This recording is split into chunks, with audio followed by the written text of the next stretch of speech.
Hello guys, this is Octavius from North American Archery. Thank you so much for tuning into our channel. Today I want to talk to you about, is shooting groups really needed in traditional archery?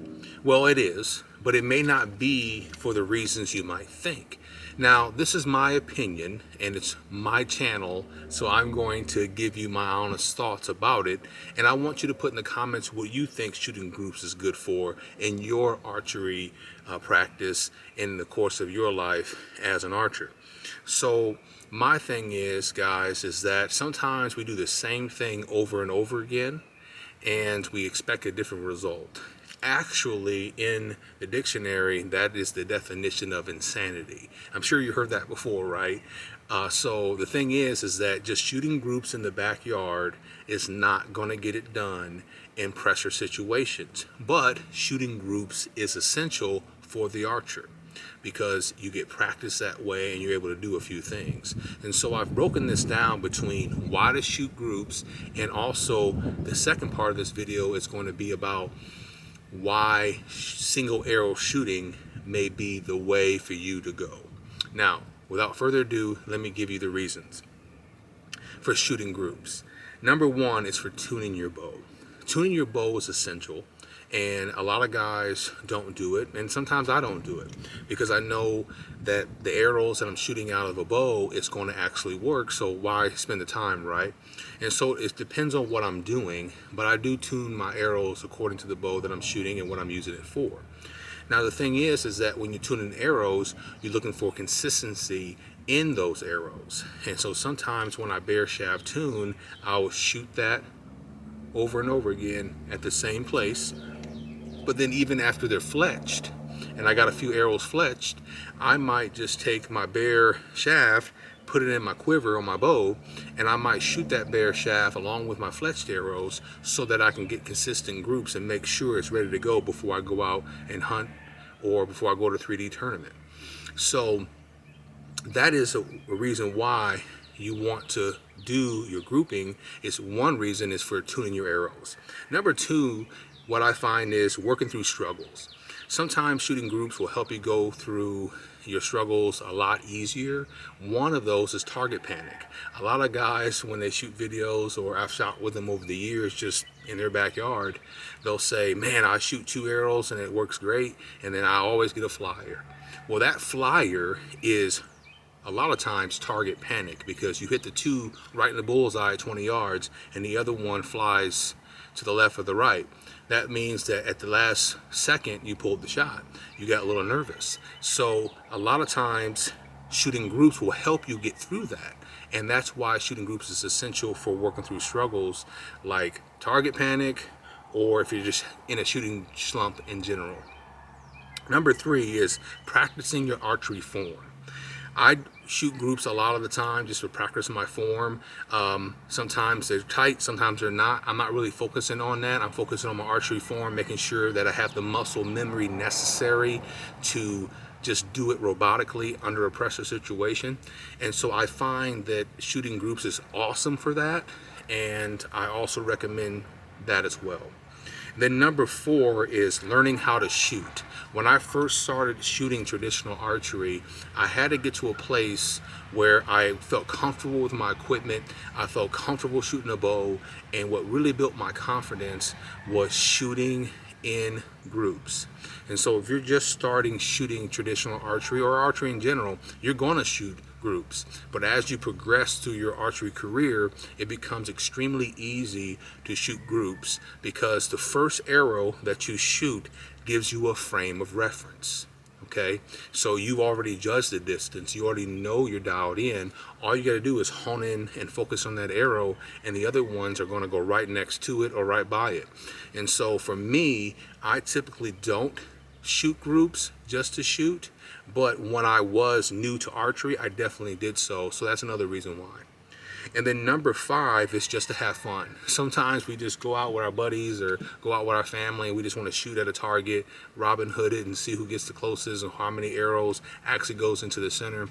I got it, right? Sometimes you just want to have fun, and I understand that, and I definitely do it for that reason. But I want to get to the second part of this video, and is shooting single arrows. This is what I typically do throughout the year because it works best for me where I'm at in my archery journey. Number one, single arrows are great for hunting situations. Why is that? Because you only get one shot usually on an animal in a hunting situation. You may get a follow-up shot, but that's very rare. It's usually a finishing shot when you're harvesting an animal. Now, sometimes I've shot deer, maybe shot over their back, shot underneath their belly, and they circle back around because they didn't know really what happened. And that happens sometimes, but for the most part, you typically only get one arrow in that situation. So the thing is that in my archery career, I noticed that when I shot groups, it didn't get me prepared for a single arrow situation because I was warmed up. I might have missed the target that I was looking at, focusing on the spot, and then I got warmed up when I got out of the house, and then my second two arrows, or the follow-up arrow after even those two, maybe I shot 4, 5, 6 arrows. Now I'm feeling like I'm doing good. But when I'm sitting in the tree stand all day long and I stand up to make a shot on a deer, I was not doing well. So single arrow practice is essential, especially for hunting situations. One of the things that I saw that Fred Eichler put out on his channel, I saw it a couple years ago. He had said that he shoots one arrow a day sometimes. He doesn't sit out there and shoot all day long because he will live or die with that single arrow, I believe he said. And I did something similar to that. So when he said that, I was like, wow, I guess I'm thinking just like Fred Eichler, which was an honor, right? I'm just kidding. But the thing is, guys, is that when I shot that single arrow, when I get out of bed in the morning, or if I'm on the weekend and I just want to get up Saturday and Sunday and shoot that arrow, if I'm hitting the bullseye and I slept all night, got up, grabbed the bow and just shot, I'm doing pretty good at 20, 30 yards, right? And so that simulates what really will happen if sitting in a tree stand or a blind or spot and stalking all day, and next thing you know, that hog comes in front of you, that elk, that deer, that moose, that bear, whatever it is, you need to make a shot on that. You don't have any time to warm up and shoot groups. So shooting a single arrow is great in those situations. And then number two is 3D shoots. I find myself better than I ever have been because I shoot a single arrow, and I normally do that at multiple different spots. That way when I get in a 3D situation, I'm not worried about using one of my mulligans, they call it here in Texas, but I don't know what they call it everywhere else, but using a mulligan, which is another shot at the actual target.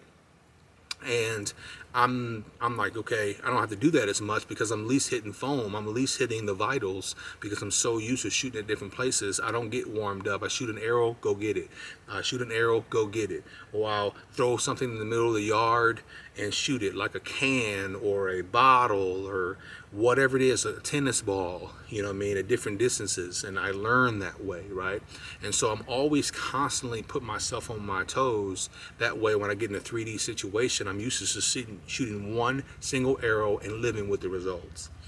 And then number three is judging distances. If you are shooting three to six arrows at 30 yards over and over and over again, well, yeah, that first arrow might be a flyer, second arrow might be a flyer, but your third, fourth, fifth, and sixth arrow may be hitting pretty good, and that can give you a false sense of confidence if you do that for the whole of your archery career.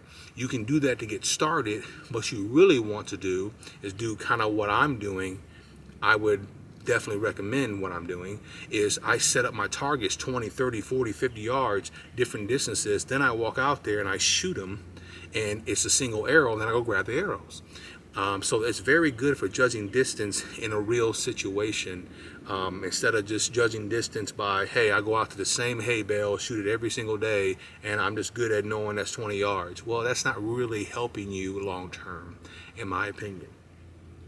Number four is verifying your accuracy.